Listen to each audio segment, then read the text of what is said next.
শীত চলে আসছে আর হাঁসের মাংস খাবো না, তা কি হয়? তাই এই মহা আয়োজন হাঁসের মাংস খাওয়ার। এখন ঘরে ঘরে সবাই হাঁসের মাংস খাচ্ছে, সবারই ঘরে হাঁসের মাংসের আয়োজন চলছে অবশ্যই। এছাড়া এখন আমরা বিভিন্ন রাস্তার পাশে, বিভিন্ন রেস্তোরাঁয়, বিভিন্ন জায়গায়, হোটেলে আমরা এটার আয়োজন দেখতে পাই। এখন খুব বেশি হাঁসের মাংসের চল হয়ে গেছে এবং বাণিজ্যিকভাবে এর উৎপাদনও বেড়ে গেছে। তো যাই হোক, সে কথায় যাব না। আমি আজকে মাংস রান্না করতেছি, সেটাই দেখাবো। তো আমার প্রথমে মাংস মানে যখন হাঁস নিয়ে আসে, দুটো নিয়ে আসছে, সেটার আমি ভিডিও দিয়েছি। সেই দুটো আমি 1 ঘন্টার মধ্যে পুরোটা প্রসেসিং করেছি এবং বলতে পারেন যে আমার একেবারে খুবই কষ্ট হয়ে গেছে। তো আমি সেটা প্রসেসিং করার পরে সেদিন আর রান্না না করে আমি পরের দিন, মোট কথা আমি এই 3 দিন ধরে এর কার্যক্রম চলতেছে, যে পরের দিন আমি এটা রান্না করেছি এবং তার পরের দিন ভিডিও দিচ্ছি, 2 দিন পরে এই ভিডিওটা দিচ্ছি। যাই হোক, ক্ষমার চোখে দেখবেন, কারণ আমার সময় হয়নি কালকে দেওয়ার, তাই আজকে আমি ভিডিওটা দিচ্ছি। অনেকে বলেছেন আপু হাঁস দেখিয়েছেন কিন্তু হাঁসের মাংসের দাওয়াত দিবেন বা রান্নাটা দেখাবেন, তো আজকে সেই জন্য আমি রান্নাটা দেখাচ্ছি। আর হাঁস খেয়েছি, হাঁসের মাংস খেয়েছি, রান্নাটা দেখাবো না, সেটা কি হয়?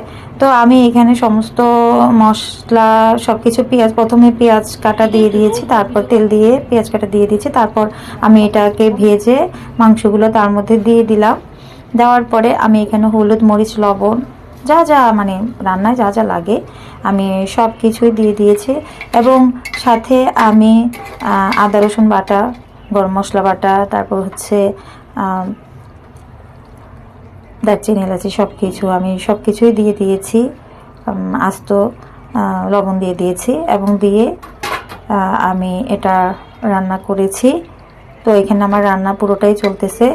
তো এই যে আমি এখানে প্রথমে আদা রসুন বাটা দিয়ে দিলাম, দিয়ে এটা একটু নেড়ে চেড়ে নিলাম। এরপর আমি দিয়ে দিলাম এখানে গরম মশলা বাটা এবং সেটা দিয়েও একটু নেড়ে নিলাম।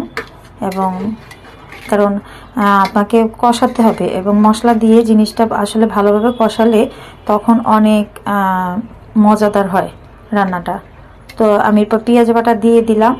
পেঁয়াজ বাটা দেওয়ার পর এখন সব কিছু দেওয়ার পর দেখেন কালারটা কত সুন্দর আসছে। আর হাঁসটা আসলে ডিম পাড়া হাঁস ছিল, তো যে দিয়েছে ওকে সে বলেছে যে নিয়ে খান, একবার মনে করবেন এবং আবার আসবেন আমার কাছে। তো আসলে কথাটা সত্যি যে এত মজাদার ছিল এবং এত সুস্বাদু হয়েছে এবং প্রচণ্ড তেল ছিল।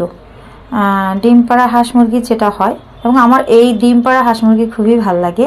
সত্যি কথা, জানি না আপনারা পছন্দ করেন কিনা, কিন্তু আমার খুবই খেতে ভাল লাগে। আমি মাঝে মধ্যে বড় যে লেয়ারটা, যেটা ডিম পাড়া শেষ হয়ে যায়, আমি ওটা কিনে নিয়ে আসি এবং আমার হাজব্যান্ড, আমরা পরিবারের সবাই খুব পছন্দ করি এবং ওটা খাই। এবং ডিম পাড়া দেশি মুরগি সেটাও খাই। তো আমার দেখেন রান্নার কালারটা দেখেন কি সুন্দর হয়েছে, কি অসাধারণ হয়েছে। এবং আসলে রান্নাটা আমি নিজের প্রশংসা করছি না, আসলে রান্নাটা আমার অনেক সুন্দর হয়েছে। তো আপনারাও কমেন্টসে জানাবেন যে আসলে দেখতে কেমন হয়েছে রান্নাটা। এবং সবাই একটু ভিডিওটা দেখবেন, দেখে একটু লাইক, কমেন্ট এবং শেয়ার করবেন। আর বেশি বেশি করে আমাকে ভালোবাসা দিবেন, আমার পাশে থাকবেন, সব সময় আমাকে ভালোবেসে যাবেন। আল্লাহ হাফেজ।